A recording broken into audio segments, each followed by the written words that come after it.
Jeeva today பார்வையாளர்களுக்கு வணக்கம். இன்றைய நேர்காணலில் தேசிய தௌஹீத் கூட்டமைப்பின் நிறுவனரும் தலைவரும் ஆகிய பிஜே அவர்கள். சார் வணக்கம். வாழ்க சார், சொல்லுங்க சார். ஈரான் இஸ்ரேல் யுத்தம்ங்கிறது ரொம்ப மோசமாயிட்டே இருக்கு. இந்த 2 நாட்களா ரொம்ப கடுமையா இருக்கு. இஸ்ரேல் அவங்களுடைய அணுசக்தி கடங்க தாக்குனாங்க.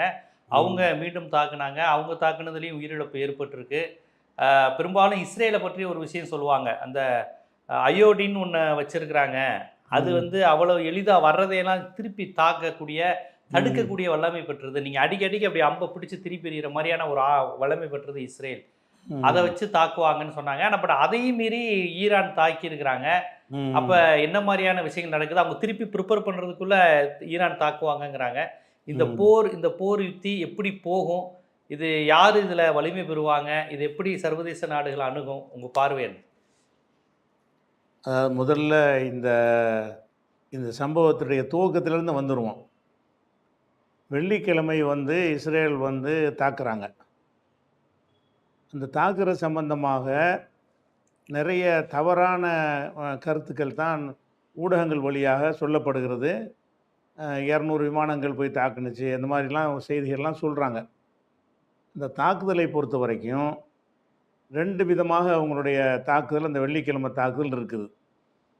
முதலாவது தாக்குதல் என்னன்னு கேட்டால், அவர் ஜெலன்ஸ்கி என்ன பண்ணுறாரோ இந்த உக்ரைனில், அதே வேலையை இவங்க பண்ணியிருக்கிறாங்க. ஜெலன்ஸ்கி என்ன பண்ணுறாருன்னு கேட்டால், ரஷ்யாவுடைய விமானங்களையெல்லாம் அழிப்பதற்காக வேண்டி அவர் அவருடைய ஆட்களை ரஷ்யாக்கார மாதிரியே செட் பண்ணி வாகனங்கள் மூலமாக சின்ன சின்ன ட்ரோன்களை சரக்குகளை போல ஏற்றி கொண்டு அங்கே ரஷ்யாவுக்கு போய் அந்த விமானங்கள் இருக்கிற பகுதியில் ஒரு இடத்த வாடகைக்கு பிடிச்சி அந்த இடத்துல இருந்து ட்ரோனை விட்டு தான் தாக்கியிருக்கிறாங்க. அதாவது உக்ரைன்லேருந்து அந்த ட்ரோனை அனுப்பி தாக்கலை, அவ்வளோ தூரத்துக்கு போய் தாக்குறது ட்ரோனுக்கு முடியாது. அப்போ ட்ரோன் என்று சொன்னால் ஒரு 50-100 கிலோமீட்டர் தொலைவில் இருந்து தாக்குனா தான் அது வீரியமாக தாக்க முடியும் என்பதற்காக வேண்டி இந்த ட்ரோன்களை எல்லாம் என்ன செய்கிறாங்கன்னா அங்கே ரஷ்யாவுக்கே கொண்டு போயிடுறாங்க. கொண்டு போய் அங்கே ஒரு இடத்துல வைத்து ஆட்களையும் செட் பண்ணி அங்கே குடியேறி அங்கே இருந்து கொண்டு அதை தாக்குனதுனால தான் ரஷ்யாவுடைய போர் விமானங்கள்லாம் அழிக்கப்பட்டுச்சு. நிறைய போர் விமானங்கள் என்னஞ்சாங்க, அழித்தாங்க. அவங்க அதுக்கு ஃபோர்ஸாக கடுமையாக பதிலடி கொடுத்தாங்கன்னு வைங்களேன். இதே ஸ்டைலில் தான் அந்த வெள்ளிக்கிழமை இஸ்ரேலும் தாக்குது. 2 பேரும் சொந்தக்காரங்க தானே. ஜெலன்ஸ்கியும் நெதன்யாகும் யூதர்கள், 2 பேரும் ஜியோனிஸ்ட்டு. அவங்க உறவினர்கள் வேறு. இவர் புலப்பு தேடி அங்கே போய் சினிமா நடித்து அதிபர் ஆகிட்டார் ஜெலன்ஸ்கி. அவங்களுக்குள்ள சிந்தனை எல்லாமே ஒரே மாதிரி, இந்த மாதிரி கிரிமினலாக தான் திங்க் பண்ணுவாங்க. அந்த அடிப்படையில் அந்த உக்ரைனில் நடந்தது கூட இவங்க 2 பேரும் யோசித்து செஞ்ச ஒரு முடிவாகலாம் இருக்கலாம். இப்போ செஞ்சது கூட உக்ரைனுடைய ஒரு ஐடியாவில் செஞ்சதாகவும் இருக்கலாம். என்ன செய்கிறாங்கன்னு கேட்டால், இந்த சில ட்ரோன்களை இவங்க கொண்டு போய் ஒரு 100 பேருக்கு உள்ள அளவுக்கு ஆட்களை செட் பண்ணி, இப்போ ஒரு தகவல் என்ன வருதுன்னா, அந்த வேலைக்கு போயிருப்பாங்கள்ல வெளிநாட்டுக்கு, இந்தியர்கள் உள்பட சிலர், அவங்கள விலைக்கு வாங்கி அவங்கள கருவியாக பயன்படுத்தினதாக இந்த செய்தி இப்போ வந்துக்கிட்டு இருக்குது. அது உறுதிப்படுத்தப்படலை. ஆனால் அந்த ஆட்களை வச்சு தான் என்ன செய்கிறாங்கன்னா, அங்கே இந்த தலைவர்களை கரெக்ட் பண்ணி அடிக்கிறேங்கிறாங்கல்ல, அது இஸ்ரேல்லேருந்து குண்டு வச்சு யாரையும் தாக்கலை. ஒவ்வொரு தலைவரும் அங்கே போய் ட்ரோனில் தான் அடிச்சிருக்காங்க. ஈரானில் இருந்து தான் அங்கே அடிச்சிருக்கிறாங்க. ஈரானில் இருந்து இன்னென்ன தலைவர் இந்தந்த இடத்துல இருக்கிறாருன்னு சொல்லி இந்த ட்ரோனை அனுப்பி அதை செஞ்சுருக்காங்க. அந்த ட்ரோனை கொண்டு போயிருக்கிறாங்க. அப்போ ஈரான் இதில் ஒரு போதிய கவனம் இல்லாமல் இருந்திருக்கிறாங்க. அதாவது இந்த உளவு விஷயத்தில் உள்ள நாட்டுக்குள்ளே எப்படி ரஷ்யா கவனம் இல்லாமல் இருந்தானோ, ரஷ்யா அவ்வளோ ஒரு வல்லரசாக இருந்தாலும் எப்படி உக்ரைனில் ரஷ்யா ஏமாந்ததோ, ஒருக்கா ஏமாந்துருக்கிறாங்கங்கிற செய்தி இருக்கும் பொழுது அந்த அடிப்படையை வச்சாவது ஈரான் சிந்திச்சிருக்கணும். சிந்திக்காமல் நினைஞ்சிருக்காங்கன்னா, சர்வசாதாரணமாக உள்ள நுழைஞ்சு இருந்து ஒவ்வொருத்தரும் எங்கே இருக்கிறாங்க என்பதை கண்டறிந்து கொண்டு அங்கேருந்து கிட்டத்துலேருந்து அடிச்சிருக்காங்க. லோக்கலில் இருந்து தான் அந்த ட்ரோன் அடித்து சில தளபதிகள்லாம் கொல்லப்படுறாங்கல்ல, அது ஒரு விஷயம். அந்த மாதிரி தான் அந்த தாக்குதல் மெயின் குண்டு வச்சு தாக்குனாங்க அப்படிலாம் உள்ள இதெல்லாம் கிடையாது. இதுதான் மெயினான ஒரு தாக்குதல். அது போக இதில் அமெரிக்காவுடைய ஒரு சதியும் இருக்குது. என்னென்னு கேட்டால், ஞாயிற்றுக்கிழமைக்கு ஒரு பேச்சுவார்த்தைக்கு முடிவாக இருந்தது. ஏற்கனவே இந்த அமெரிக்காவோட பேச்சு நடந்திருக்குல்ல, 2ஆம் கட்ட பேச்சுவார்த்தை அணுசக்தி விஷயமாக நடந்து கொண்டிருக்கிறது. அடுத்த பேச்சுவார்த்தை ஓமானில் ஞாயிற்றுக்கிழமை நடப்பதாக இருந்தது. அது சம்பந்தமான ஒரு ஆலோசனை பண்றதுன்னு சொல்லி தான் அவங்க அங்க கூடுறாங்க.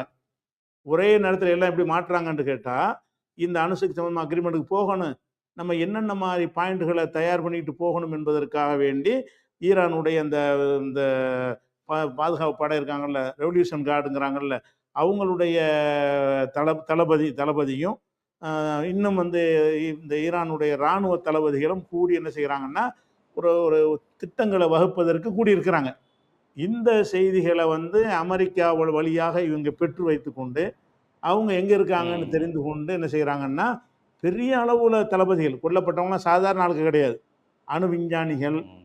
வந்து இல்ல, அந்த இல்ல. உங்களுக்கு இஸ்ரேல் நமது ஈரான் மீது தாக்குதல் நடத்தி கொண்டிருக்கும்போது, அமெரிக்கா தளபதிகளுடன் பேச்சுவார்த்தை அப்படிங்கிறத ஈரான் எப்படி அந்த அளவுக்கு நம்புச்சு?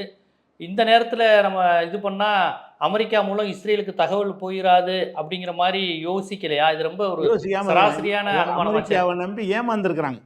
அமெரிக்கா வந்து அந்த இல்ல, அமெரிக்கா பேச்சுவார்த்தை வந்து இஸ்ரேலுக்கு ஆதரவான உலகத்துக்கே உலகமே தெரியும் தெரிஞ்சிருக்கு. இஸ்ரேலும், அமெரிக்காவும் இவங்க ஒண்ணுன்னு. தாக்குவான்னு அப்புறம் நினைக்காம எப்படி என்ன அப்படி ஒரு செய்றாங்கன்னா, விஷயம் அந்த பேச்சுவார்த்தை ஆ. மூலமா ஒரு தீர்வை எட்டுவோமேங்கிறத உடன்பட்டு போயிட்டாங்கல்ல. அவன் அமெரிக்கா என்ன செய்றான்னா, வழக்கம் போல நம்ப வச்சு கழுத்தறுத்து, அப்படித்தான் இதன் முந்தி வந்த அந்த சுலைமானிய கொன்றது அமெரிக்கா அப்படித்தான் கொன்றுச்சு.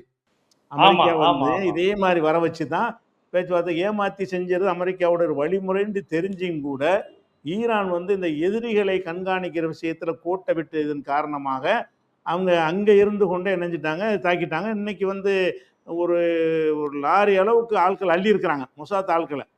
ம். நெறைய பேர் நேத்து நெறைய பேர் அரெஸ்ட் பண்ணியிருக்கிறாங்கன்னு வைங்களேன். இது இது ஒரு வகையான தாக்குதல். அதுக்கடுத்து என்ன செய்றாங்கன்னு கேட்டா, அங்க இருந்து கொண்டே சைபர் அட்டாக் மூலமாக அந்த இந்த பாதுகாப்பு கவசங்கள் பூரா செயலிழக்க வைக்கிறாங்க. அங்க இருந்து கொண்டே சைபர் அட்டாக் பண்ணுவதற்கு கிட்டத்துல இருந்தா தான் சாத்தியமாகும். அந்த நெட்வொர்க்லாம் கிடைக்கும். அப்ப அந்த நாட்டுல இறங்குன இந்த இஸ்ரேல் ஆளுங்க அங்க இருந்து கொண்டே அயர்ன் டோம்னு சொல்றாங்கல்ல, இதே மாரியான ம், ஏற்பாடுகள் ம். வந்து ஈரான்லயும் இருக்குது. S-400 இருக்கு, S-300 இருக்குது. அத வச்செல்லாம் என்ன செய்ய முடியும்? அவங்க வந்து வரக்கூடிய விமானங்கள, ஏவுகணைகள வந்து தடுக்க முடியும். அப்படிங்கிற ஏற்பாட வந்து செயலிழக்க செய்றாங்க. அதாவது இந்த சைபர் கிரைம் அந்த புரோகிராம மாத்தி விட்டு, அது வந்து ஒர்க் ஆகாம என்ன செய்றாங்க, ஆக்குறாங்க. தாக்குதல் நடத்தி அழிக்கல. அந்த அதில உள்ள சாஃப்ட்வேர்ல உள்ள என்ன செய்றாங்கன்னா, புரோகிராம மாத்தி அமைச்சு இந்த வேலையும் இஸ்ரேல் செய்றாங்க உள்ள நுழைஞ்சு. இத இவங்க கண்டுபிடிக்கல. தாக்க வந்தா பார்த்துக்கிறோம்னு மத்த ஆயுத லெவல்ல உள்ள தயாரிப்புல வந்து அவன் பூரணமா ஈரான் இருக்கிறான். ஆனால் இந்த விஷயத்துல அவன் கோட்ட விட்டல என்ன செஞ்சுட்டாங்கன்னு கேட்டா, 2வது வேலை இத செய்றாங்க. இத செஞ்ச உடனே என்ன தாக்குனாலும் இவங்கள தடுக்க முடியாது. அத கண்டுபிடிக்காது. அந்த அந்த த த தடுப்பதற்குரிய சாதனங்களால் வந்து வரக்கூடிய விமானங்களையோ, அணுகுண்டு ஏவுகணைகளையோ அதனால வந்து கண்டுபிடிக்க முடியாம பேசாம பேசாம வெறும் பொருள் மாரி இருக்கும் அது. செயல்படாது. அந்த வேலையும் செஞ்சுட்டாங்க. செஞ்ச பிறகு தான் இவங்க வந்து தாக்குதல் நடத்தியிருக்கிறாங்க. தாக்குதல் நடத்த 6 இடத்த இலக்கு வச்சு தாக்குதல் நடத்துறாங்க. 6 இடத்துல என்னன்னு கேட்டா, 1 வந்து அணுசக்தி மையத்த தாக்குறாங்க. ஈரானுடைய அணுசக்தி ம். மையம்னு ஒண்ண தாக்கியிருக்கிறாங்க. அது மாதிரி வந்து இராணுவத்தினுடைய பயிற்சி நடக்கூடிய மையங்கள்னு தாக்கியிருக்கிறாங்க. அதே மாரி ஈரான் வந்து ஏவுகணைகள் இந்த அனுப்புறான்ல, இந்த ஏவுகணைகள சேமிச்சு வச்சுக்கிற ஒரு இடம் அப்படின்னு சொல்லி ஒரு இடத்துல தாக்குறாங்க. இப்படியான தாக்குதல் வந்து இஸ்ரேல் பண்றாங்க. ஈரான் தடுக்க முடியல. தடுக்க முடியாத காரணம் என்னன்னா, ரேடார் ஒர்க் பண்ணல. அவங்களுடைய அந்த சிஸ்டத்த வந்து சைபர் கிரைம் பண்ணிட்டாங்க. இது வந்து பெரிய அடி. ஈரானுக்கு வந்து பலமான ஒரு அடியே குடுத்தோம்னு நெனச்சு செய்றாங்க. அதுல ஈரான் வந்து பொதுவாக சில வேலைய செஞ்சு வச்சது இஸ்ரேலுக்கு விளங்கல. இஸ்ரேல் என்ன பண்றாங்கன்னு கேட்டா, நம்ம அவனுடைய ஏவுகணை எல்லாம் காலி பண்ணிட்டோம் என்று சொன்னால், திருப்பி நம்மள அடிக்க முடியாதுல்ல அவனுக்கு. ஈரானுடைய ஒரே பலம் வந்து ஏவுகணை தான். நம்ம ஏவுகணைய வச்சுக்கிற இடத்தெல்லாம் தாக்கி அழிச்சுப்புட்டோம். அதனால அவன் எந்த ஏவுகணையும் நம்மள திருப்பி தாக்குவான். அந்த தைரியத்தில தான் என்ன செஞ்சாரு, அடுத்த நாள் பேட்டி அதாவது தாக்கி முடிச்ச உடனே நெத்தன்யாகு என்ன செஞ்சாருன்னு கேட்டா, இனிமே வந்து நாங்க தான் ஆரம்பிப்போம். உங்களுடைய தாக்குதலுக்கு பதிலடி கிடையாது. இதுதான் எங்களுடையது. இன்னும் தொடரும். முழுசா அழிச்சுட்டு தான் ஓய்வோம்ன்னு சொல்லி ஒரு திமிராக என்ன செஞ்சாரு, பேசினாரு. ஆனால் ஈரான் என்ன செய்றான்னு கேட்டா, இந்த ஏவுகணைகள் இவங்க அடிச்சாங்கல்ல, ஏவுகணையில அடிச்சோன்ட்டு இஸ்ரேல் நெனச்சுக்கிட்டானே தவிர, அவன் ஏவுகணை அடிக்கல. அவங்க டெமோ பொம்மை ம். மாரி செஞ்சு வச்சிருப்பாங்க. அந்த இவங்களுக்காக வேண்டி, உலகத்துக்கு ஓ! காட்டுறதுக்காக வேண்டி, அது ஆ, ஏவுகணை ஆ, மாதிரி ஆ. தோற்றத்தில் இருக்கக்கூடிய பொம்மைகள் தானே தவிர, ஏவுகணை அடிச்சு இருந்தா, இந்த இவன் இஸ்ரேலுக்கு மேல ஈரான் போடுற சில ஏவுகணைகள்லயே பஸ்பமாகி கிடக்கு நாடு. அப்ப அவ்வளோ ஏவுகணை ம், அடிச்சிருந்தான்னா ம். என்ன ஆயிருக்கும்?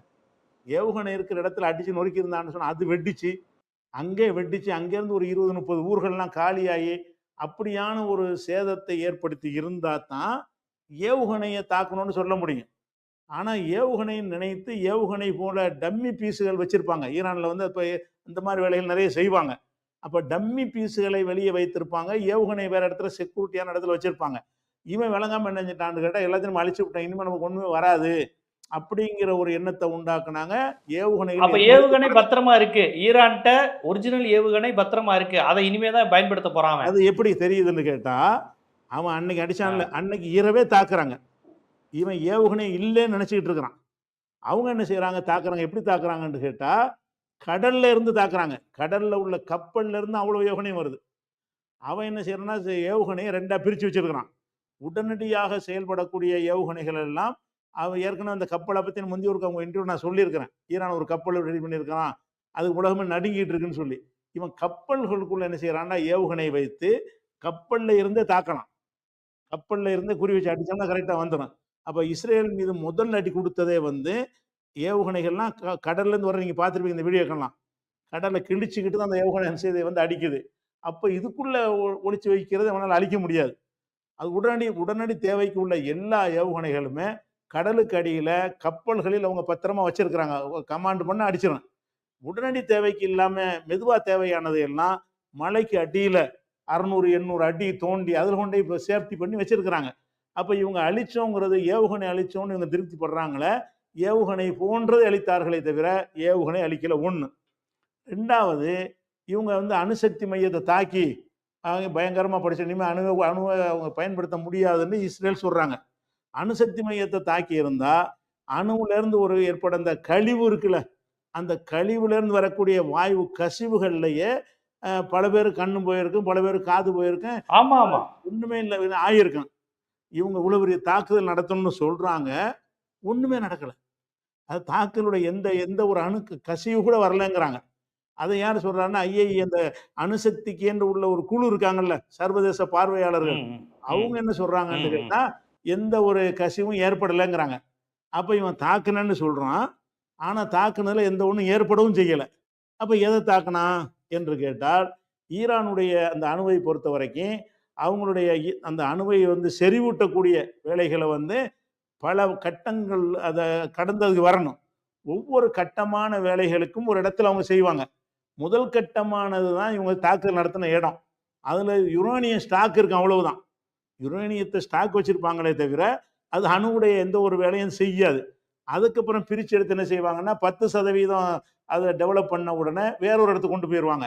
அத 20% ஆக்கும்போது இன்னொரு இடத்துக்கு கொண்டு போயிருவாங்க. 70% வரைக்கும் ஆக்கினா குண்டு தயாரிச்சிடலாம். அந்த ரேஞ்ச அடைஞ்சுட்டாங்க ஈரானு. அதெல்லாம் வந்து மலை அடிவாரத்துல ஒரு 900 மீட்டர் கீழ, எல்லாம் மலைப்பகுதி. கீழ குட்டஞ்சு என்ன செய்றாங்கன்னா, அது இவன் ஹமாஸே சுரங்கங்க வச்சிருக்கான். இஸ்ரேல கண்டுபிடிக்க முடியலையே.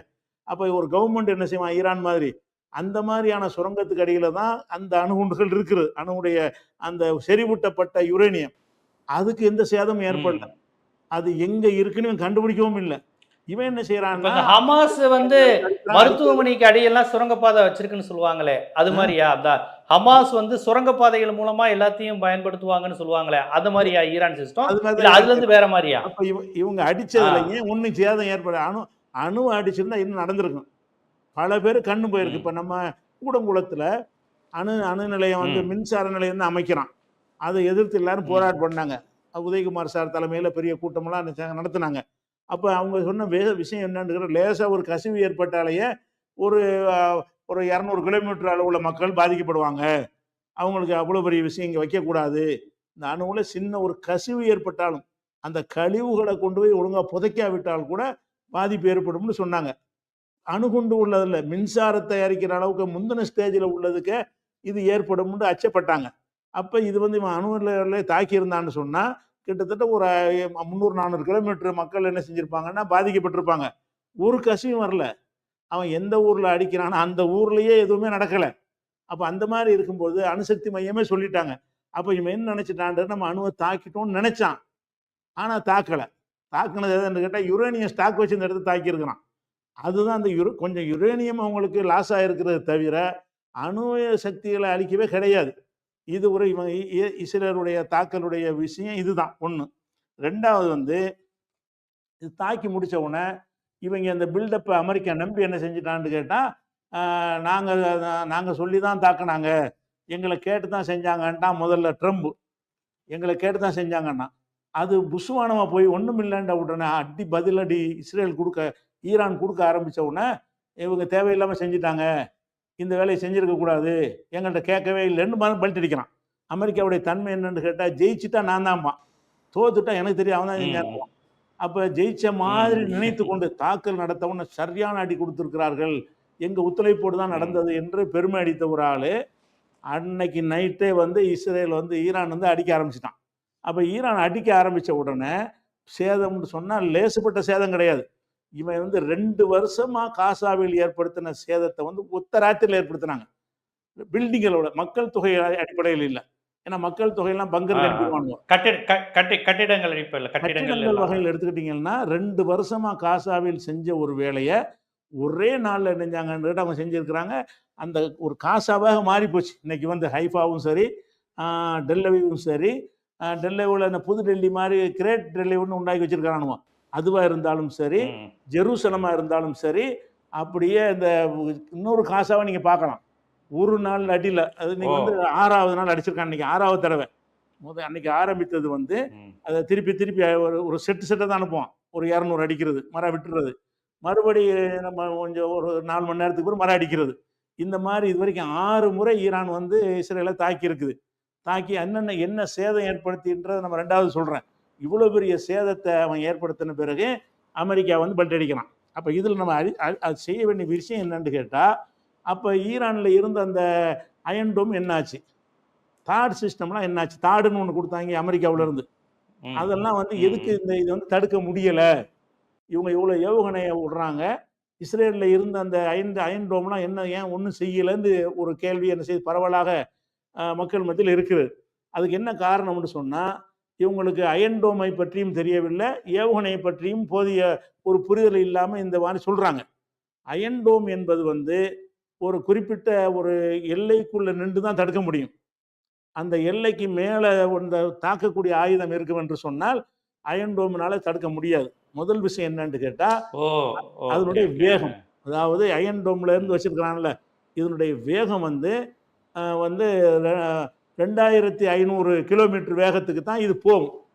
இந்த அயன் டோமில் இருந்து அந்த ஒரு வரக்கூடிய ஏவுகணையை எதிர்த்து அனுப்புகிறான்னு சொன்னால் அது என்ன செய்யும்னா அது போகிற ஸ்பீடு 2500 கிலோமீட்டர் வேகம், மணிக்கு 2500 கிலோமீட்டர் வேகத்தில் போய் இதை வந்து தடுக்கும். எது? இந்த ஏவுகணை. அப்போ வரக்கூடிய அங்கேருந்து வர்ற ஏவுகணை 2500 கிலோமீட்டருக்கு உள்ளே இருந்தால் தான் இது போய் தாக்க முடியும். அது வந்து 12,000 கிலோமீட்டரில் வந்தால் அது வரக்கூடிய ஏவுகணையுடைய வேகம் 12,000 கிலோமீட்டரில் வந்துச்சுன்னு சொன்னால் இது இலக்கு வச்சு போகும்போது அதையெல்லாம் தாண்டி போய் வெறும் இடத்துலாம் போய் தாக்க முடியும், அது கடந்துடும். அப்போ வந்து இவங்க அயன் டோமுடைய வந்து 2500 வச்சுருக்கிறான்னா, அவன்கிட்ட வரக்கூடிய பிளாஸ்டிக் ஏவுகணையாக இருக்கட்டும், அது மாதிரி ஹைப்பர் சோனிக்காக இருக்கட்டும், சூப்பர் சோனிக்காக இருக்கட்டும், இந்த ஏவுகணைகள் எல்லாம் அது 6000 கிலோமீட்டரில் இருந்து 14,000 கிலோமீட்டர் வேகத்தில் வரக்கூடியது. வருவதே 14,000 கிலோமீட்டர் வேகத்தில் வந்தால் 2500 கிலோமீட்டர் வேகத்தில் போய் தடுக்க முடியுமா? அப்போ ஈரானுடைய அயன் டோம் எதை தடுக்கும்னு கேட்டால், சின்ன சின்ன ட்ரோன்கள் அனுப்புகிறாங்கல்ல, அதை தடுக்கும். ட்ரோன்களை என்ன செய்வாங்க, சின்ன சின்ன ட்ரோன் அனுப்பிட்டு இருப்பாங்க.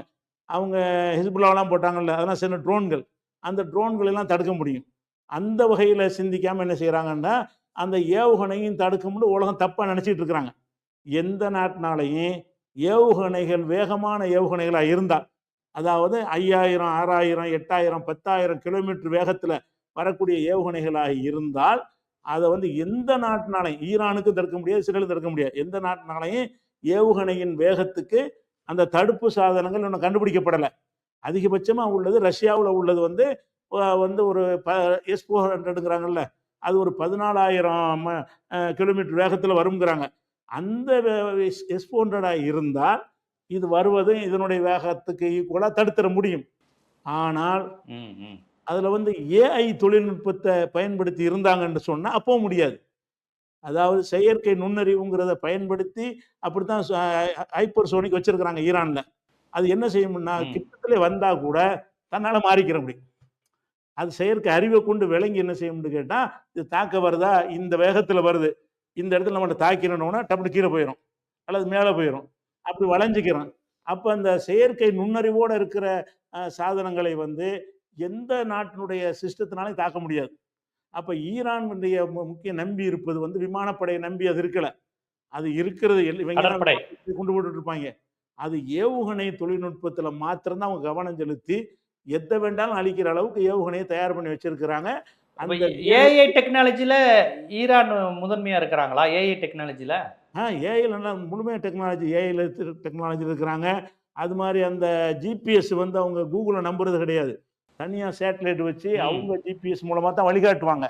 அந்த தொழில்நுட்பத்துல ஓகே, ஓகே. கூடுதல் இன்னும் சொல்ல போனா, இப்ப ரஷ்யாவுல வந்து அ இது உக்ரைனுக்கு பதிலடி குடுத்துருக்காங்கல்ல. உலக பேரழிவு குடுக்குற மாரி குடுத்துருக்காங்க. இந்த இவனுக்கு அந்த ஜெலன்ஸ்கி செஞ்ச வேலைக்காக வேண்டி ரஷ்யா வந்து பதிலடி குடுத்துருக்காங்க. அந்த பதிலடிக்கு பயன்படுத்தின எல்லா ஏவுகணைகளுமே ஷாஹிதுங்கிற ஏவுகணை. ஷாஹிதுங்கிறது பார்சி பேரு தான். ஈரானுடைய தயாரிப்பு தான். ம். ஈரான் தான் அது குடுத்துருக்கான். ஈரான்ல இருந்து ஓ! ஏவுகணைய ஓகே. வாங்கி தான் ரஷ்யாவே அடிக்குது. ஏவுகணை விஷயத்துல நம்பர் 1 ரஷ்யா தான். சாரி ஈரான் தான். ரஷ்யாவுக்கு ஏவுகணை வந்து இவங்கள்ட்ட தான் வாங்குறாங்க. பெரிய பெரிய தூரத்துக்குள்ள ஏவுகணைகள் தான் ரஷ்யாட்ட இருக்குமே தவிர, இந்த மாரியான ஒரு குறிப்பிட்ட ஒரு 500, 600 கிலோமீட்டருக்குலாம் உள்ள இதெல்லாம் கிடையாது ரஷ்யாவுல. அப்ப அவ்வளவுக்கு வலிமை மிக்க ஒரு ஏவுகணைகள நான் வச்சுக்கிறதுனால, இது ஒரு விஷயமாச்சு. அடுத்து என்னன்னு கேட்டா, இந்த செயலுக்கு செஞ்சாங்க. சைஃபர் மூலமா செஞ்சாங்கல்ல, அத வந்து உடனே ம். ரிகவர் பண்ணிட்டாங்க. ஈரான்ல அந்த தாக்குதல் முடிஞ்ச உடனே, அவங்களுடைய தாக்குதல் சிஸ்டங்கள்லாம் ஓரளவுக்கு வேலை செய்ற அளவுக்கு என்ன செஞ்சுட்டாங்க, கண்டுபிடிச்சுட்டாங்க. அப்ப சரியான பிறகு என்ன ஆகும்னு கேட்டா, அந்த தாக்குதல் இது மூலமாக ஏவுகணைய தடுக்கிறது கஷ்டம். விமானங்கள தடுக்கலாம். அதாவது ம், விமானங்கள் குறுக்கோல ம். வந்துச்சுன்னு சொன்னா, இந்த அயன் டோம் மாரியான சிஸ்டத்த வச்சு விமானத்தின் வேகம் வந்து மட்டுப்படுத்தப்பட்ட வேகம். ஏன்னா மனுஷன் ஓட்டிட்டு வர்றான். அவன் வந்து 14,000 ஆமா, ஆமா. அதோட வேகம். ஆமா. போயிரும். அது தன்னால அனுப்பும்போது தான் அந்த வேகத்துக்கு அனுப்ப முடியும். அது விமானங்களுடைய வேகம் வந்து மட்டுப்படுத்தப்பட்ட வேகமா இருக்கிறதுனால, விமானத்தை வந்து சுட்டு வீழ்த்த முடியும். அத என்ன செஞ்சிருக்காங்கன்னா, F-35 விமானங்கள வந்து இதுவரைக்கும் 10 சுட்டுருக்காங்க. அதுக்கு பிந்தி இஸ்ரேல் திருப்பி இப்பவும் தாக்கிட்டு இருக்கிறாங்க. இஸ்ரேலும் போய் தாக்குறாங்க. இவனும் தாக்கிட்டு இருக்கிறான். அப்ப அவன் தாக்குதல வந்து அவன் முறியடிக்கிறான். இவன் தாக்குதல் வந்து ஏவுகணை தாக்குதல் கிடையாது. ஈரான்ல உள்ள அளவுக்கு உள்ள ஏவுகணை அமெரிக்காவிலயும் கிடையாது. ரஷ்யாவிலயும் கிடையாது. இவன்ட்ட தான் வாங்கி அவங்க செய்ய வேண்டிய நிலையில ம். இருக்கிறாங்க. இவங்கள்ட்ட இருக்கிறதெல்லாம் என்ன ம். விமானத்துல போய் கொண்டு போடக்கூடிய விஷயத்துல இவங்க முன்னேறி இருக்கிறாங்க. F-35 உலகத்திலே வெல்ல முடியாத விமானம்ங்கிற யாராலையும் கண்டுபிடிக்க முடியாது. ரேடார்ல சிக்காதுங்கிறாங்க. இவன் என்ன செய்றான்னா, F-35 அடிச்சிருக்கிறான் யாரு? ஈரான் 10 அடிச்சிருக்கிறான். அடிச்சது மட்டும் இல்லாம அந்த வீடியோ வெளியிட்டிருக்கிறான். அது எப்படி F-35 வருது, விரட்டிக்கிட்டு போய் அடிக்குது. திரும்புனோனே திரும்பி ரிவர்ஸ் ஆயி திருப்பி அடிக்குது. அடிச்சு கீழ வீழ்த்திருது. ம். ஒரு F-35லயே ஒரு நாட்டினுடைய மொத்த பொருளாதாரம் காலியாயிரும். அவ்வளோ பெரிய அதிக செலவுள்ள ஒரு விமானம் அது. அப்ப F-35 அடிச்சவன அமெரிக்கா ஆடுது. இத வச்சு தான் உலகத்த பயங்காட்டிட்டு இருக்கிறான். இன்னும் சொல்லப்போனா அந்த F-35னால தான் இந்த இத விட்டு செங்கடல விட்டு ஓடுனான் அவன். செங்கடல்ல ம், முகாமிட்டுருக்கிற ம். கப்பல் அங்கேருந்து ஒரு F-35 அனுப்புறான் எங்க யெமனுக்கு. ஹூதிகள் ம், அடிச்சுட்டாங்க அத. F-35 ம். வந்து ரஷ்யாவால அடிக்க முடியாது. உலகத்தில் எந்த நாட்டுக்கு அடிக்க முடியாது. அப்படிங்கிற ஆனா வலிமை ஹவுதிகள் அடிச்சுட்டாங்க. F-35 ஹூதிகள் அடிச்சு கீழ வீழ்த்தினவன தான் ஒப்பந்தம் பண்ணிக்கிட்டு, ஆஹா நம்ம F-35 அடிச்சுப்புட்டாய்ங்க. இனிமே இங்க இருந்தோம்னு சொன்னா நம்முடைய கப்பல்களையும் அடிச்சுப்புடுவாங்க என்று அவன்ட்ட அக்ரீமெண்ட் பண்ணானா இல்லையா? அக்ரீமெண்ட் பண்ணிட்டு ம். செங்கடல விட்டு தப்பிச்சு ஓடி போயிட்டான் யாரு? அமெரிக்கா. அப்ப F-35ல ஹூதிகள்ட்டயே அவன் தோத்து போயிருக்கிறான். அப்ப ஈரானுக்கு தான் அந்த தொழில்நுட்பத்த குடுத்தவன். அப்ப அவன் தோக்க மாட்டானா? இந்த சைஃபர்னால ஒரு அட்டாக் பண்ணி இருந்தனால தான் தோத்துட்டாங்க. சில தாக்குதல் நடத்த முடிஞ்சுச்சு. அத கரெக்ட் பண்ணி முடிச்ச உடனே, இப்ப வந்து என்ன செய்றாங்கன்னு கேட்டா, அந்த விமானங்கள சுட்டு விட்டுருக்காங்க. விமானங்கள், ட்ரோன்கள்லாம் அடிச்சு தள்ளிட்டு இருக்கிறாங்க. அதை மீறி இஸ்ரேல் தாக்கவும் செய்கிறது. இஸ்ரேல் தாக்கி சில எண்ணெய் வயல்கள்லாம் என்ன செஞ்சிருக்கிறாங்க, கொளுத்தி விட்டுருக்கிறாங்க. அது சேதம் தான். கம்பேர் பண்ணீங்கன்னா, அவன் 1ன்னா இவன் 10 அடிக்கிறான் இப்ப. இஸ்ரேலும் இன்னைக்கு அடிச்சுக்கிட்டு இருக்கிறது. அவன் ஒரு சேதம் ஏற்படுத்தினான்னு சொன்னா, இஸ்ரேல் மீது ஈரான் அடிக்கிற சேதம் வந்து 10 மடங்கா இருக்கிறது. கம்பேர் பண்ணி பார்த்தீங்கன்னா. அப்ப அந்த அளவுக்கு பெரிய பெரிய அளவுல அவங்க வந்து தாக்குதல் பண்ணிட்டு இருக்கிறாங்க. அது அது ஒரு பதிலடியாச்சு. குடுத்துட்டு இருக்கிறாங்க. அதனால தான் இந்த இந்த சிஸ்டங்கள் தட அந்த ஏரோ அயன்டோம் சிஸ்டம்லாம் ஏன் ஒன்றும் செய்ய முடியாதுன்னா முடியாது முடியாது. அது போக என்னன்னு கேட்டா, இந்த அமெரிக்கா கப்பல்ல இருந்து தாக்குவாங்க, வரக்கூடிய ஏவுகணைய தடுத்து நிறுத்துவாங்கன்னு பில்டப் குடுக்குறாங்க. அது முடியாது. ஏவுகணைய தடுக்கிற அளவுக்கு வேகத்துக்கு கருவிகள் இல்ல உலகத்துல. அந்த ஏவுகணை வர்ற வேகத்த வந்து அமெரிக்கா நெனச்சாலும் தடுக்க முடியாது. ஏன்னா அமெரிக்காவுடைய தாடு வச்சிருக்கிறான் இவன். இருந்தாலும் அத வச்சு தடுக்க முடியாது. அதையும் மிஞ்சின வேகத்துல வருது. செயற்கை தொழில்நுட்பத்தோட வருது. சில நேரத்துல என்ன செய்வான்னு கேட்டா, கம்மியான செலவுல முடிக்கிறதுக்காக வேண்டி சின்ன சின்ன ட்ரோன்கள ஈரான் அனுப்புவான். அதெல்லாம் சுட்டுருக்குறாங்க. சின்ன சின்ன ட்ரோன்களை அனுப்பக்கூடிய நேரத்துல வந்து மட்டுப்படுத்தப்பட்ட வேகம், சைஸ் சின்னது. அத வந்து தாக்கியிருக்கிறாங்களே தவிர, பாலிஸ்டிக் ஹைப்பர்சோனிக், சூப்பர்சோனிக்க வந்து ஒரு ஏவுகணை இதுவரைக்கும் சுட்டதே கிடையாது. அவ்வளவுக்கு வலிமையான முறையில ரொம்ப தரமா தயாரிச்சிருக்கிறான். அது இன்னைக்கு உள்ளது. இன்னைக்கு உள்ள நிலையில எடுத்துக்கிட்டீங்கன்னு சொன்னா, இந்த ஹைஃபாவுல இன்னைக்கு அடிச்ச அடி நேத்து அடிச்சிருக்கான். ஹைஃபாங்கிறது தான் இஸ்ரேலுடைய துறைமுகம். அங்க தான் பெரிய எண்ணெய்கள் இருக்குது. அப்ப எண்ணெய்கள் உற்பத்தி பண்ணி எல்லாத்துக்குமே அ முக்கியமான ஒரு கேந்திரமே எது? ஹைஃபா தான். ஹைஃபாவ சுத்தமா காலி பண்ணிட்டாங்க. அடிச்சு அந்த துறைமுகத்துல எதுவும் செய்ய முடியாத அளவுக்கு ஆக்கி என்ன செஞ்சுட்டாங்க? சுத்தமா அழிச்சு சுடுகாடு மாரி ஆக்கிட்டாங்க. இவனுடைய அணுசக்தி ஆய்வு மையங்கள் இதே மாரி முதற்கட்ட ஆய்வு தான். முன்னேறிய அணு கிடையாது. இதே மாரி இவனுடைய அணு சக்தி மையங்கள் சிலது ஈரான்ல இருக்குது. அதுல தாக்கியிருக்கிறாங்க. தாக்குனாங்கன்னா செறிவூட்டப்பட்டது அங்க இருக்கல. இருந்தா அது பெரிய சேதம் ஏற்படுத்தியிருக்கும். அந்த தொழில் அமைப்புடைய கட்டிடங்களையும் அதை பண்ணியிருக்கிறாங்க. ராணுவத்தினர் அடிச்சிருக்காங்க. இஸ்ரேல் நெத்தனியாவுடைய வீட்ட தரைமட்டமாக்கிட்டாங்க இன்னைக்கு. அவருடைய சொந்த ஆ, குடும்பம்லாம் ஆ. வீடு இருக்குல்ல, அந்த ஓ! வீட்ட வந்து அவர் வீட குறி வச்சு அடிச்சிருக்கிறாங்க. வீட குறி வச்சு அடிச்சுட்டாங்க. அவர் பங்கர்ல ஓடி போயிட்டாரு. இல்ல ஆனா. அவர் அங்க இருந்திருந்தாருன்னா அவரும் போயிருப்பாரு. அவர் வழக்கம் போல பங்கர் வச்சுக்கிறாங்கல்ல. அவரு கிரேஸ் நாட்டுக்கு போயிட்டாருன்னு சொன்னாங்க. மொத நாள் போயிருந்தாரு. நம்மள அடிச்சுருவாங்கன்னு. அடுத்த நாள் வந்துட்டாரு. வந்து எங்க இருக்காருன்னு கேட்டா, பங்கர்ல ஓடிடுறாரு. சைரன் சத்தம் கேட்ட உடனே ஓடி ஒளியிற காட்சிலாம் வீடியோ வந்துகிட்டு இருக்குது. அவர் வேகமா ஓடுறாரு. ஓடி போய் இந்த பங்கர்ல போய் நுழையிறாரு. அத தொலைச்சுக்கிட்டு போய் தாக்க முடியாதுன்னு நெனைக்கிறாரு. ஆனா, இவங்கள்ட்ட வந்து இந்த இந்த சுலைமானின்னு ஒருத்தர கொன்றாங்கல்ல, அவரு ஆமா, பேர்ல ஆமா, ஆமா. ஒரு ஏவுகணை தயாரிச்சு வச்சிருக்கிறாங்க. அது ரகசிய ஆயுதம்னு பேர் வச்சிருக்கிறாங்க. அத அடிச்சாங்கன்னு சொன்னா, பங்கரு கீழயும் போய் அடிக்கும் அது. அவங்க அந்த ஏவுகணைய இன்னும் யூஸ் பண்ணல.